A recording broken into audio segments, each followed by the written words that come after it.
What happens when one of Hollywood's most unpredictable comedic geniuses sits down with one of daytime television's most outspoken hosts, and the conversation takes a turn nobody saw coming? The studio audience thought they were in for light banter and maybe a few laughs. Instead, they witnessed one of the most intense confrontations in talk show history, a moment where pleasantries dissolved into something raw and unfiltered. This wasn't scripted. This wasn't planned. And what unfolded left everyone in that studio speechless. Before we dive into this incredible exchange, make sure you hit that subscribe button and drop a comment below telling us what you think about what went down. Now, let's get into it. The conversation started innocently enough. Jim Carrey walked onto the stage to applause, that familiar grin on his face, waving to the crowd. Joy Behar greeted him with her usual energy, and for the first few minutes, everything seemed perfectly normal. They talked about his latest projects, reminisced about some of his classic films, and the audience was eating it up. But then Joy shifted gears. "So Jim, I have to ask you something," Joy said, leaning forward slightly. "You've been pretty vocal lately about certain political issues, about the state of entertainment, about a lot of things really. Some people love it. Some people think you've gone off the deep end. Where's your head at these days?" Jim's smile faded just a touch. "Well, Joy, I think that's an interesting way to frame it. Gone off the deep end, as if having thoughts that don't align with what's popular makes you crazy." "I didn't say crazy, I said off the deep end. There's a difference," Joy replied quickly. "Is there though?" Jim asked. "Because it seems like any time someone questions the narrative, questions the system we're all supposed to buy into, they get labeled as unstable or unhinged. It's a convenient way to dismiss people without actually engaging with what they're saying." Joy laughed, but there was an edge to it. "Come on, Jim, you've said some pretty out there stuff. You've talked about how Hollywood is soulless, how the entertainment industry chews people up and spits them out. You've made millions in this industry. Don't you think that's a bit hypocritical?" The audience murmured, sensing the shift in tone. Jim paused, his expression becoming more serious. "Hypocritical. I made money doing what I love, making people laugh. But that doesn't mean I can't recognize the machine for what it is. I've seen what this business does to people, Joy. I've seen the compromises, the way it changes you, the way it makes you forget who you are. Just because I benefited from it doesn't mean I have to pretend it's all sunshine and roses." "But you're still part of it," Joy pressed. "You're still making movies, you're still doing interviews, you're still very much in the game. So what are you really complaining about?" Jim leaned back in his chair, crossing his arms. "I'm not complaining, I'm observing. There's a difference. I'm saying that we've built a culture that worships celebrity, that puts people on pedestals and then tears them down for entertainment. And everyone participates in it. You, me, the people watching at home, we're all complicit." Joy's expression hardened. "So you're saying I'm part of the problem?" "I'm saying we all are," Jim responded calmly. "This show, these interviews, the whole spectacle. We sit here and have these conversations, and people watch, and everyone feels like they're part of something. But what are we really doing? What are we really saying?" The audience was silent now, the energy in the room palpably different from when the interview began. Joy shifted in her seat, clearly not expecting this direction. "Jim, I think you're being deliberately provocative. We bring you on, we give you a platform to talk about your work, to connect with people, and you turn it into some philosophical critique of society. Maybe that's what we need more of," Jim said, his voice steady. "Maybe instead of just promoting the next movie or book or whatever, we should actually talk about things that matter. Real things." Joy's eyes narrowed. "We talk about real things all the time on this show. We talk about politics, about current events, about issues that affect people's lives. Do you though?" Jim challenged. "Or do you talk about them in a way that's been pre-approved that fits neatly into your audience's expectations? When's the last time you had a conversation on this show that actually made people uncomfortable, that challenged them to think differently?" Joy's jaw tightened. "You don't think we challenge people? You don't think we push boundaries?" "I think you push the boundaries that are safe to push," Jim said. "I think you say things that sound bold but are actually pretty calculated. And look, I get it. You have a show to run, advertisers to keep happy, an audience to maintain. But let's not pretend it's something it's not." The co-hosts exchanged glances, unsure whether to jump in. Joy, however, wasn't backing down. "That's pretty rich coming from someone who built a career on making funny faces and talking out of his rear end in movies." The audience gasped. Jim's expression didn't change, but something flickered in his eyes. "There it is," he said quietly. "When you can't engage with the argument, go after the person. Discredit the messenger." "I'm not discrediting you, I'm pointing out the irony," Joy shot back. "You want to sit here and lecture us about authenticity and depth, but your whole career has been about being silly and over the top. Comedy is one of the most honest forms of expression there is," Jim replied, his voice growing firmer.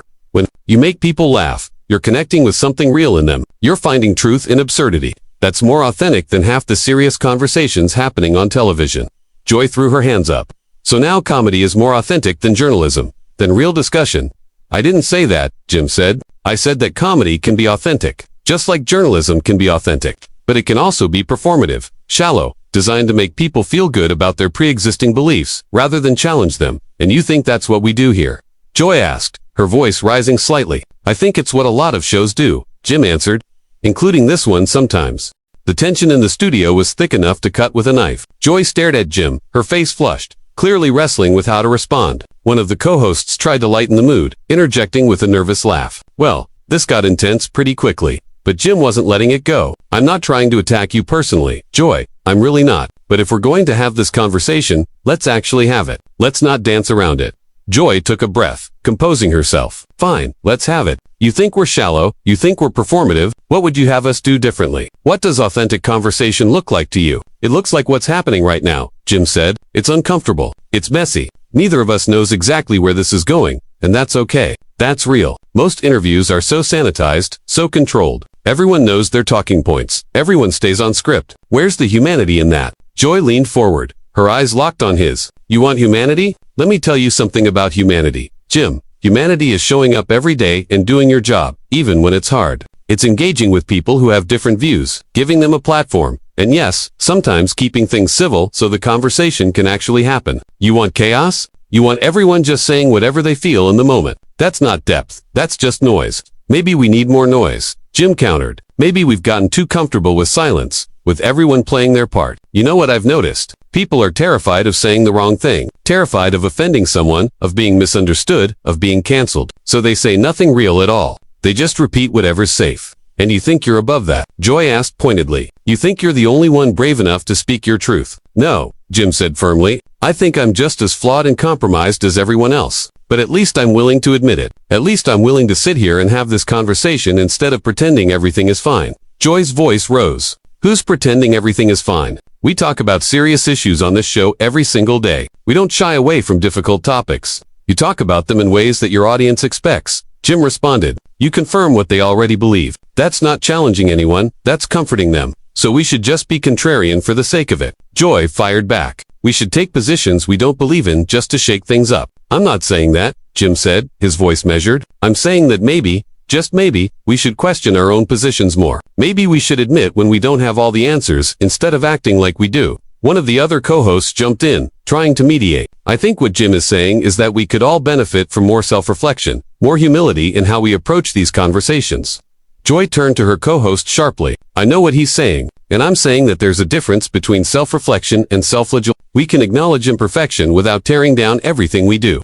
Jim nodded slowly. That's fair. But can you acknowledge that sometimes this show, like so many others, prioritizes entertainment over truth? That sometimes the applause, the audience reaction, the viral clip, matters more than what's actually being said. The audience was completely silent now, hanging on every word. Joy's expression shifted, something vulnerable flickering across her face before she locked it down. You think I don't know that? You think I haven't thought about that? I've been doing this for decades. Jim, I know how this business works, but I also know that if you want to reach people, if you want to actually make a difference, you have to meet them where they are. You can't just stand on a soapbox and expect everyone to gather around. But at what cost? Jim asked quietly, at what point does meeting people where they are become pandering? At what point does making them comfortable become making them complacent? Joy's voice dropped, more serious than it had been all interview. You want to know the cost? The cost is that sometimes you don't get to be as pure as you'd like. Sometimes you have to make compromises. Sometimes you have to choose between being right and being effective. And maybe you don't like that. Maybe that bothers your artistic sensibility, but that's reality.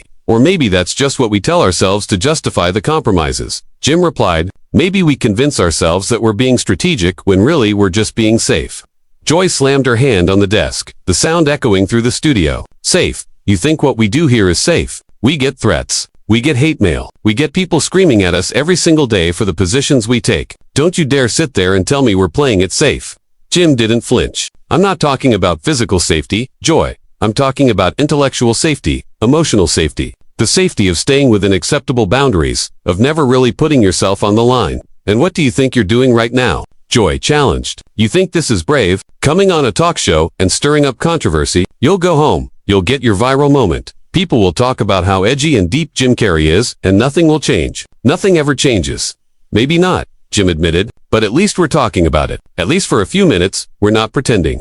Joy shook her head, frustration evident in every movement. You know what your problem is, Jim? You think you've figured something out that the rest of us are too blind to see. You think you're enlightened, that you've seen through the illusion. But you're still here. You're still part of the system you claim to despise. So what does that make you? Human, Jim said simply. It makes me human, flawed, contradictory, struggling to make sense of it all, just like everyone else. I'm not claiming to have the answers, Joy. I'm just asking the questions. Well, your questions sound a lot like accusations, Joy snapped. Maybe that says more about how you're hearing them than how I'm asking them, Jim responded. The audience stirred. Some people clearly uncomfortable with the direction of the conversation. Another co-host attempted to redirect. Maybe we should take a quick break and come back to this.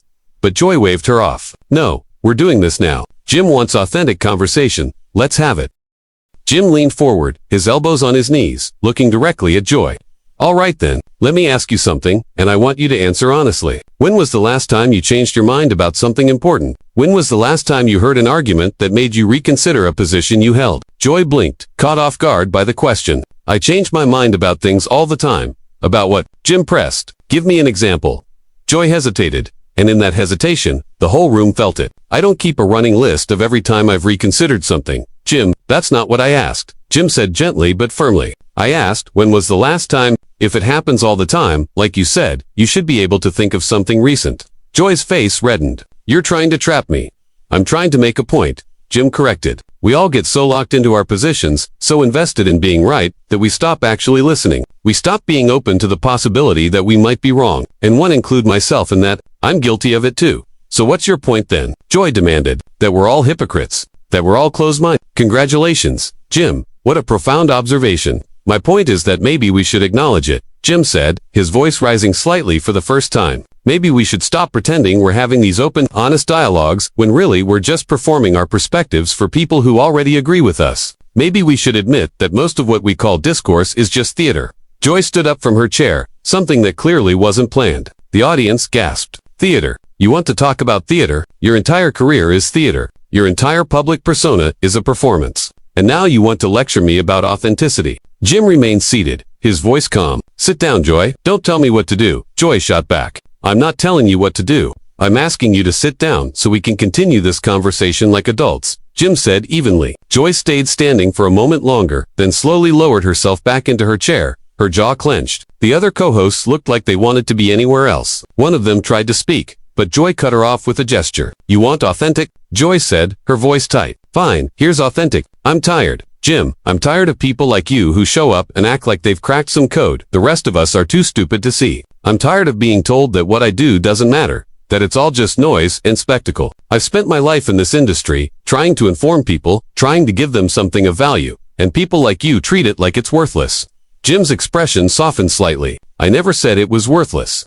You implied it, Joy countered. You implied that everything we do here is shallow, that it's all calculated and fake. Do you have any idea how insulting that is? I'm not trying to insult you, Jim said. I'm trying to have a real conversation about the nature of what we do, all of us in this business, about the pressures we face, the compromises we make. If that feels like an attack, maybe that's because somewhere deep down, you know there's truth in it.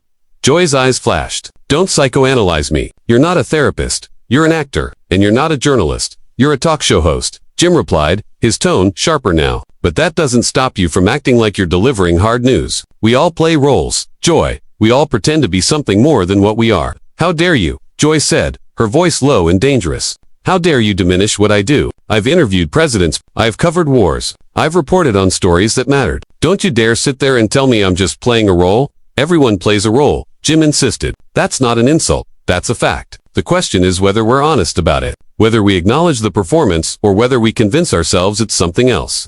Joy shook her head, her voice breaking slightly. You know what I think? I think you're miserable. I think you've made all this money, you've had all this success, and you still feel empty. And instead of dealing with that, you've decided to tear down everyone else, to convince yourself that if everything is meaningless, then your emptiness is justified.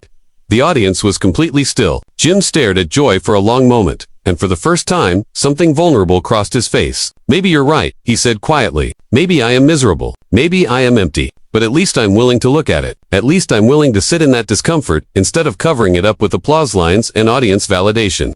That's not fair, Joy said, and her voice had lost some of its anger, replaced with something raw. You don't get to assume that everyone who doesn't wallow in existential despair is somehow less aware than you are. Some of us choose to find meaning in our work. Some of us choose to believe that what we do matters. And some of us can't afford that luxury. Jim replied, some of us have seen too much, experienced too much, to just go along with the illusion. Joy leaned back in her chair, exhausted. So what do you want, Jim? What's the endgame here? You want everyone to be as cynical as you are. You want us all to just give up and admit that nothing means anything. No, Jim said, shaking his head. I want us to be honest. I want us to stop hiding behind our roles and our personas and actually connect as human beings. Even if it's uncomfortable. Even if it's messy. This is messy, all right, one of the co-hosts muttered, finally speaking up. This is the messiest interview we've ever had. Jim turned to her. Good, maybe messy is what we need. Maybe perfect is overrated.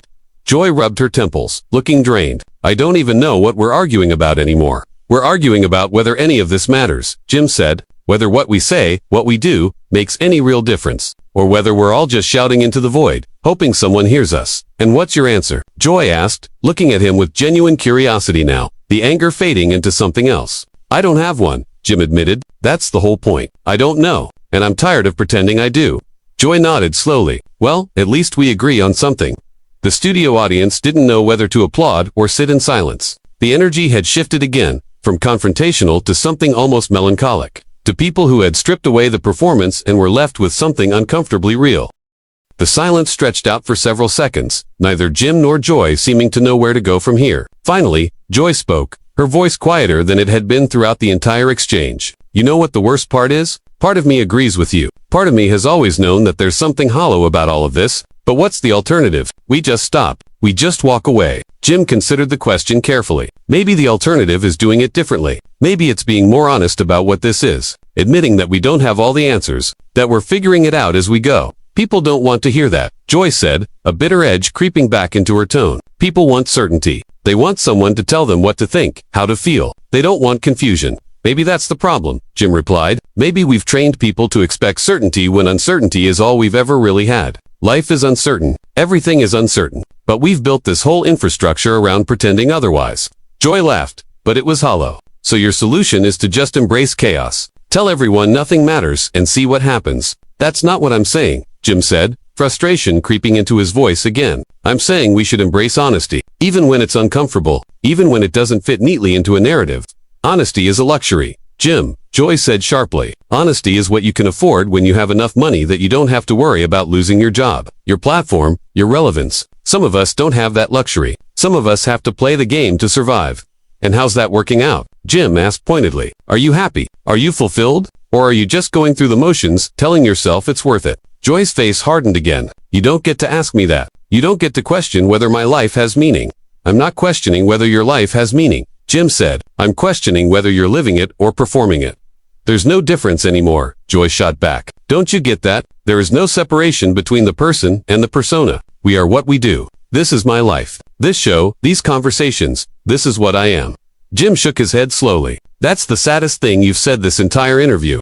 Joy's eyes welled up, and for a moment it looked like she might actually cry, but she blinked it back. Maybe it is sad, but it's true, and at least I'm not lying to myself about it. Aren't you though? Jim pressed. Aren't you lying to yourself every time you sit in that chair and pretend you're not playing a role? Every time you deliver a line that's been focus tested and approved. Every time you prioritize the reaction over the truth. Joy stood up again, and this time there was no anger in it, just exhaustion. I can't do this anymore. I can't sit here and be torn apart by someone who thinks he's figured out something the rest of us are too blind to see. I never claimed to have figured anything out, Jim said, remaining seated. All I've done is ask questions. If those questions make you uncomfortable, maybe you should ask yourself why.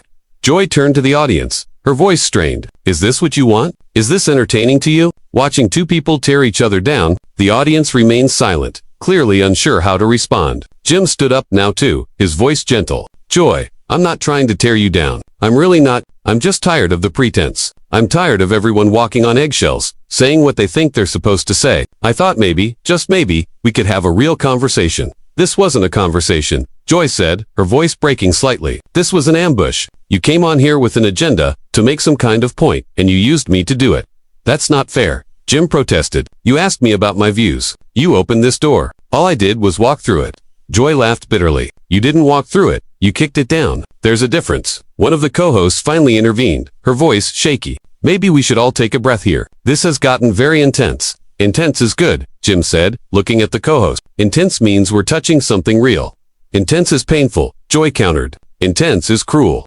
Truth is often painful, Jim said. That doesn't make it less necessary.